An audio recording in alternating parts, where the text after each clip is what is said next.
Arestado sa Taguig City ang 3 lalaking sangkot umano sa pagtangay ng motorsiklong ginagamit sa ride-hailing app. Natunto ng mga suspect dahil sa GPS na nakakabit sa motorsiklo. Ating saksihan.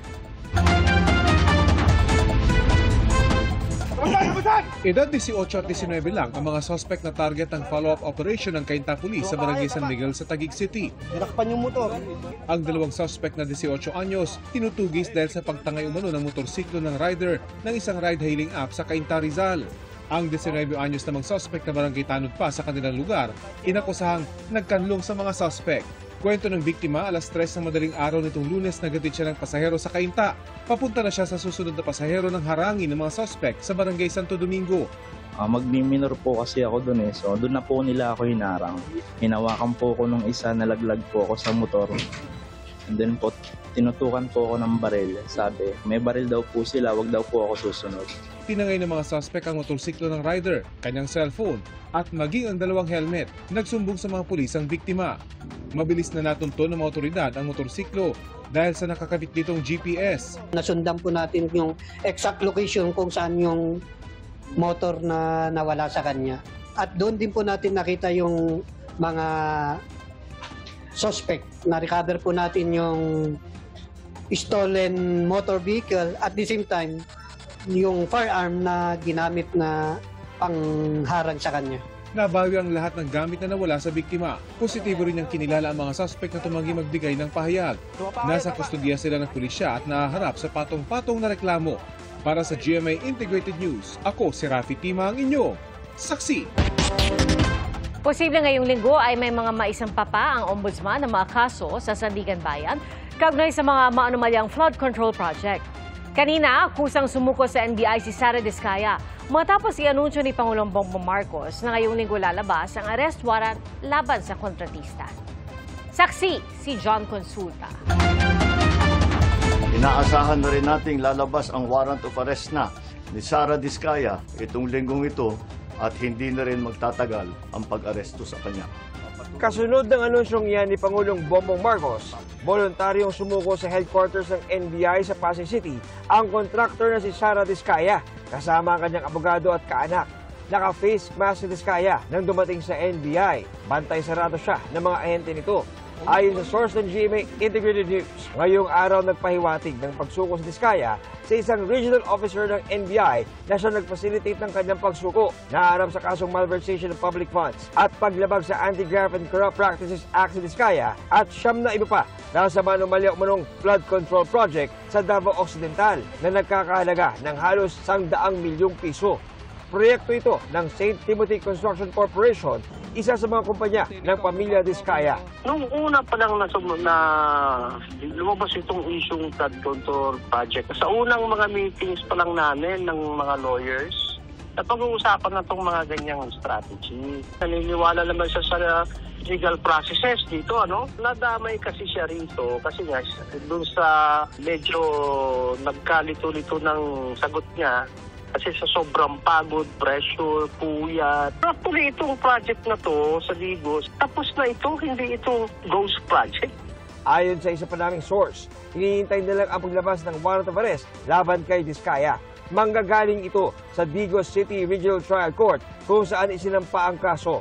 Hindi kasama ni Diskaya ang asawang si Curly na nakaliting pa rin sa Senado matapos pa-contempt dahil sa umano'y pagsisinungaling.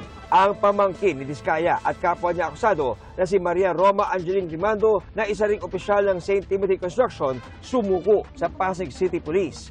Base yan sa kumpirmasyon ng kanyang abogado. Ayon naman kay Pangulong Marcos, 8 opisyal ng DPWH na kinasuhan dahil sa kaparehong proyekto ang nagpasabing nais na rin nilang sumuko sa NBI. Ang Court of Appeals naglabas na ng freeze order laban sa mga bank account, ari-arian at mga eroplano at helicopter ng mga kumpanya ng magkapatid na sina Congressman Eric at Edvic Yap. May mahigit 16 billion na ang pumasok sa mga transaksyon ng Silver Wolves mula 2022 hanggang 2025. Nakaramihan ay may kaugnayan sa mga flood control project ng DPWH. Sinubukan ng GMA Integrated News na makuha ang panig ng mga Yap pero wala pa silang pahayag. Ang pagpapafreeze ng assets Bahagi ng hakbang para mabawi ang mga pondo ng bayan na hinihinalang napunta sa katiwalian. Magpapatuloy ang investigasyon, magpapatuloy ang pagpapanagot at titiyakin ng pamahalaan na ang pera ng bayan ay maibabalik sa taong bayan. Ngayong linggo, sabi ni Assistant Ombudsman Miko Clavano, posibleng may maisampa sila ulit na kaso sa Sandigan Bayan. It's possible, but we go with the strength of the cases. Kung meron tayong makitang ebidensya na ang proponent mismo ang kumuha ng pera, siya mismo ang tumanggap ng pera, mas madaling i-prove po yun. Kaysa sa mga kaso na may layering, patago talaga, merong silang mga bagman na kailangan muna nating matumbok para makuha yung proponent. December 15 ang itinakda noon ng Ombudsman na deadline nila para makapagpakulong ng malalaking isda o mga senador at kongresista. Tuloy rin sa pag-iimbestiga ang Independent Commission for Infrastructure o ICI. Sa pulong ng LEDAC o Legislative Executive Development Advisory Council, tinukoy ng Pangulo ang 4 na priority bills. Kabilang dyan ang Independent People's Commission Act na layong bumuo ng mas may pangil na ICI. Tinukoy din na priority bills ang Anti-Dynasty Bill, Party List System Reform Act at Cadena Act o Citizens Access and Disclosure of Expenditures for National Accountability. Para sa GMA Integrated News, ako si John Consulta, ang inyong saksi. Lumabas sa pagdinig ng Senado na Pilipinas ang may pinakamabilis na pagkalat ng HIV epidemic sa Asia Pacific. Ang kaso ng HIV sa bansa nitong 2024 tumaas ng mahigit 500% kumpara sa bilang nito noong 2010. Saksi si Mav Gonzalez. Habang pababa ang bilang ng HIV infection at AIDS-related death sa mundo at Asia Pacific, nakakaalarma naman ang paglala ng HIV epidemic sa Pilipinas. 555% ang itinaas ng HIV infection sa Pilipinas noong 2024 kumpara noong 2010, malayo sa negative 17% sa Asia Pacific at negative 40% sa buong mundo. 667% naman ang itinaas ng namatay na may kaugnayan sa AIDS, habang negative na rin ang mga bilang ng namatay sa Asia Pacific at sa buong mundo. Iniulat yan ng Department of Health sa pagdinig ng Senate Committee on Health kanina. This means that we have an ongoing local concentrated epidemic that requires sustained and intensified interventions. Mahigit 250,000 naman ang people living with HIV sa Pilipinas ngayon. At kung magpatuloy ang bilis ng infection, maaaring umabot ito sa halos 250,000 sa 2030. Halos 3 sa bawat 5 sa kanila ay galing sa Metro Manila, Calabarzon at Central Luzon. Marami sa kanila ay kabataan. Half of all confirmed HIV cases were among individuals aged 25 to 34 years old, while 30% fall within 15 to 24 age group. HIV continues to disproportionately affect younger populations. Sa Asia Pacific, Pilipinas ang may pinakamabilis na pagkalat ng HIV epidemic. From July to September 2025 alone, DOH recorded 5,583 new cases, 30% of them under 18. May isang 7 taong gulang na bata mula sa South Cotabato ang nag-positibo sa HIV. Di umano hindi inborn. Panukala ng Philippine National AIDS Council, bigyan din ng access ang mga edad 15 hanggang 17 sa antiretroviral treatment o mga gamot para makontrol ang epekto ng HIV, pati sa ibang HIV services. Sa ngayon kasi, kailangan pa ng pahintulot ng mga magulang bago sumailalim sa gamutan ang mga nasa ganyang edad, kaya maraming kabataan ang hindi nalang nagpapagamot. Kaugnay sa problema sa gastos, nasa proseso na ang PhilHealth sa pagsama sa kanilang packages ng HIV screening, diagnostics, treatment at preventive care. Sa Quezon City naman, nakikipag-ugnayan na ang City Hall sa mga paaralan para turuan ang mga kabataan ukol sa HIV. Mataas kasi ang mga bagong kaso ng HIV sa mga edad 14 hanggang 24. Bagaman sexual contact ang karaniwang paraan ng pagkahawa sa HIV, sabi ng DOH, kailangan ding tutukan ang mga sanggol na ipinapanganak ng inang may HIV kaya may HIV rin. Para sa GMA Integrated News, ako si Mav Gonzalez, ang inyong saksi. Isasala na po sa Bicameral Conference Committee sa Webes ang mahigit 6.7 trillion pesos na panukalang budget para sa susunod na taon.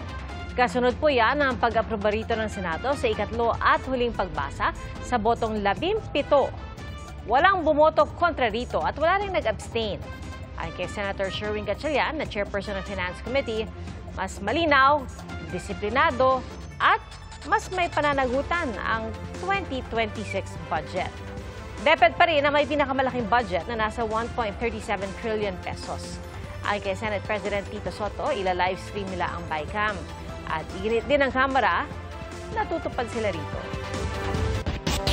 Ipinagbigay alam ng Philippine Navy sa mga kaalyado ng Pilipinas ang tungkol sa ilang Chinese warship na dumaan malapit sa exclusive economic zone ng Pilipinas nitong weekend. Saksi si Chino Gaston. Na-detect ng Philippine Navy nitong Sabado at Linggo ang pagdaan ng Chinese aircraft carrier na Liaoning at 2 escort na warship sa Hilaga-Silangang bahagi ng exclusive economic zone ng Pilipinas. Bago nito, na-detect din ang pagdaan malapit sa EEZ ng isang Chinese amphibious assault warship at 2 escort patungong Australia. Sa monitoring din ng Japan Maritime Self-Defense Force, dumaan ang carrier sa timog na bahagi ng kanilang bansa malapit sa Okinawa at nakilala ang 2 escort ships na Renhai-class guided missile destroyers. Hindi alam ng Philippine Navy ang pakay ng mga Chinese warships, pero ipinagbigay alam na raw sa mga kaalyadong bansa ang pagdaan nito malapit sa ating EEZ. Without going into details, the expanded MDA of the AFP looks into all sources of information. And I would like to highlight our enhanced defense relations with Japan, with Australia, with New Zealand, with Korea, among others. Secondly, historically, this has been the path of a carrier battle group from the PLA Navy. Coming from mainland China, it transgresses the northern part of the zone, passing through Okinawa, Miyako Straits, down our eastern seaboard, Palau, Australia, down to Indonesia, Lombok Strait, heading up to Cebu Channel, exiting in the South China Sea. Samantala, constant o hindi naman nagbabago ang dami ng mga Chinese vessels sa West Philippine Sea. Ayon sa Philippine Navy, 5 Chinese Coast Guard at 2 Navy warships ang nagbabantay sa Baho de Masinloc, 6 na China Coast Guard ships naman at isang People's Liberation Army Navy warship ang nasa Ayungin Shoal. At sa Pag-asa Island, 1 Chinese Coast Guard at 2 Chinese Navy warships ang namamalagi. Para sa GMA Integrated News, Chino Gaston ang inyong saksi.